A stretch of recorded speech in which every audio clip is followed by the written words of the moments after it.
and welcome to Master Auto's workshop. This video is about sword scabbards, specifically covering the wood core with a leather wrap. Before we get started on the process of wrapping a wood core with leather, there's a whole bunch of things we have to talk about because it's a complicated process. There's a lot of considerations that go into it. A lot of things that you do in the beginning can greatly affect what you can and can't do further down the line in the process. So we have to talk about generalities and workflow and various other things before we even get started with the leather wrap, because it's all tied together. So the first thing we're going to talk about is scabbard suspension, because what suspension method you use greatly affects how you wrap your wood core in leather. Now I'm going to talk some very broad generalities here. In my opinion, there are three broad categories of sword suspensions from the Viking through the medieval period. The first one I will consider is the baldric, over-the-shoulder baldric. This is a universally acceptable suspension for any time period, dating back to the Bronze Age and the Mycenaeans all the way up to modern times. You're always going to be correct with a baldric. The second suspension method that we'll consider is the offset sword belt. This is suspended from a belt. As you can see, one belt is up near the throat and the other belt is offset about 5 or 6 inches towards the tip. And when the belt is pulled tight, it tends to lever the sword from the vertical out. I'll see if I can demonstrate. So as the scabbard is relaxed, and then as I tighten it, it tends to lever the scabbard out. This is a late Viking, very late Viking and early medieval suspension type. The third suspension method we will consider is a late medieval style. This was common with long swords. It's basically a belt and 2 suspension straps. This tends to flop around quite a bit, so there's actually another buckle here, and the belt feeds into this buckle, pulls it in tight, and keeps it from bouncing around.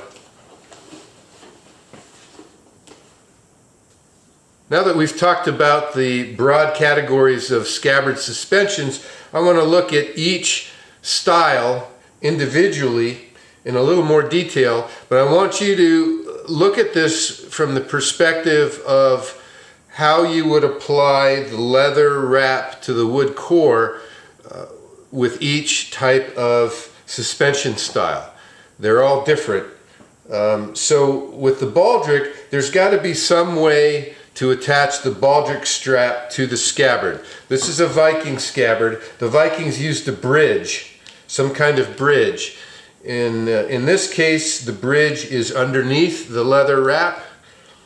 In other examples, the bridge was affixed to the exterior of the leather wrap. Now I want to point out one detail here. You see this geometric design.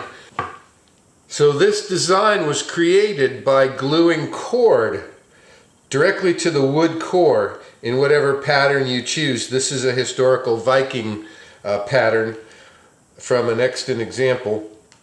And the leather wrap is glued to the wood core, and as you're gluing it, you work the leather around the string to get this pattern to stand out. Now, a word of warning about using risers. Without the riser, when you glue the leather down, it would be flat across here, but when you have the risers, the leather wrap has to travel a further distance. So in other words, instead of just being flat, it has to rise over this riser, over this riser, over that riser, And the end effect is that you're going to need a longer piece of leather and a wider piece of leather to account for the extra path that the leather wrap has to travel to get over the risers. So when you're cutting out the leather wrap, make it a little long and a little wide, because if you don't, you're going to end up short at the tip. If you start gluing up here, work it over the risers. When you get down to the bottom, the leather's going to be short because of the risers. Same with the back. If you've cut the leather so the two halves match exactly in the center line, because of the risers, when you get back here, the leather's going to end up short. Next, we'll talk about the offset sword belt. So this is the most complicated type of scabbard that you can make, in my opinion. There's a lot that goes into it. First, let's just talk about the basic structure of the suspension. The suspension and the leather cover kind of go hand in hand, so you have to talk about both together. So notice you have two belts. They're offset. They're two completely separate belts.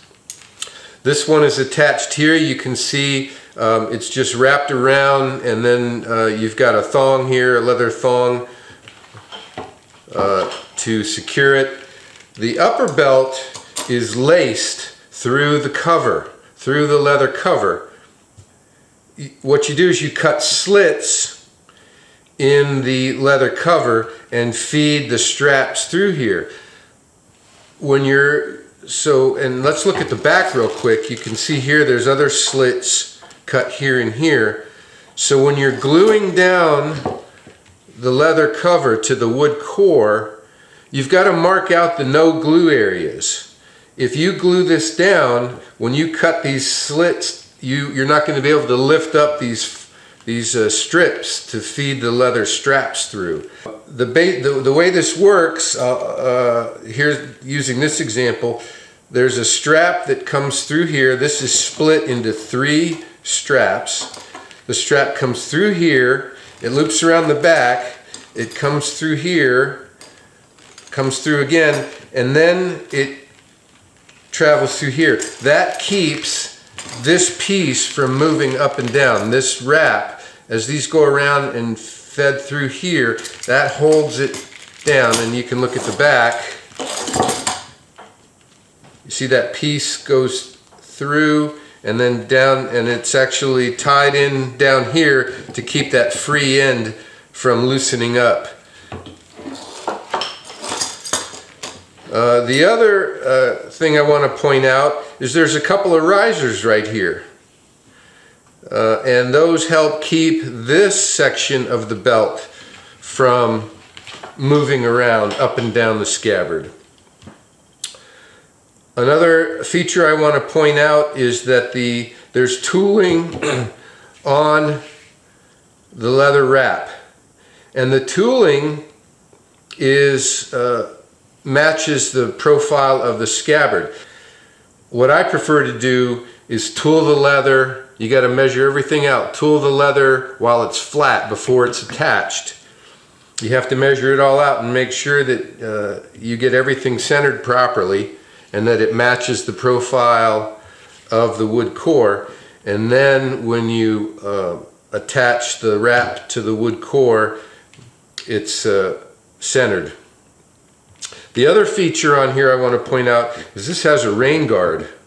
This is integral to the rest of the leather wrap.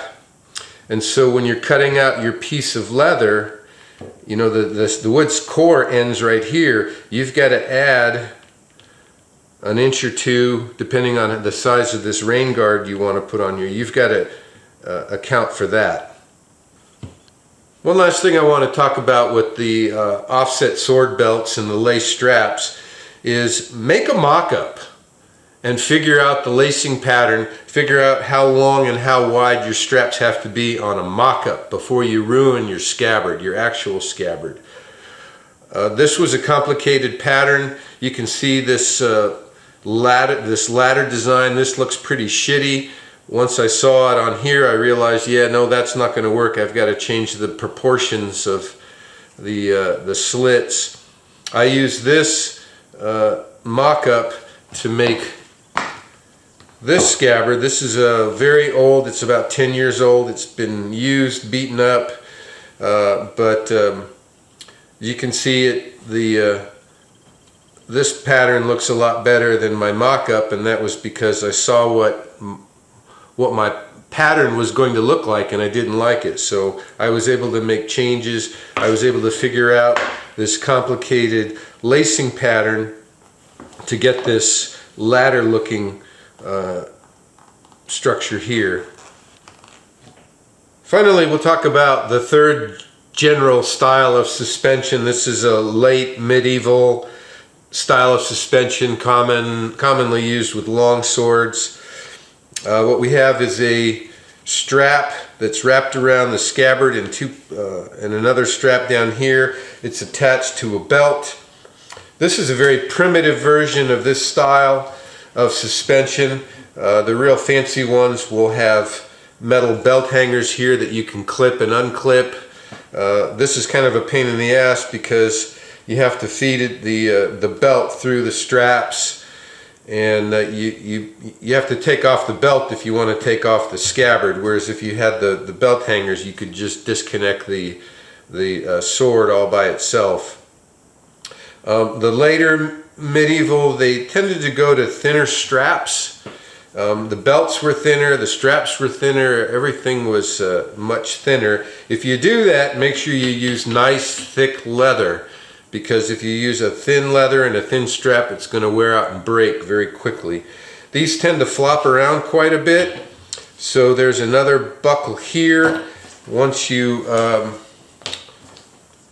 feed the belt around your waist, then it still flops around quite a bit, so then you feed the belt through here, and that cinches it in tighter against your body and keeps it from flopping around so much. I don't know why they went with this style. I don't particularly care for it. You can see here with this scabbard, I've got some risers. There's actually 2 risers here and 2 risers across here to help hold these straps in place. That is about it. So let's move on to the actual leather wrap.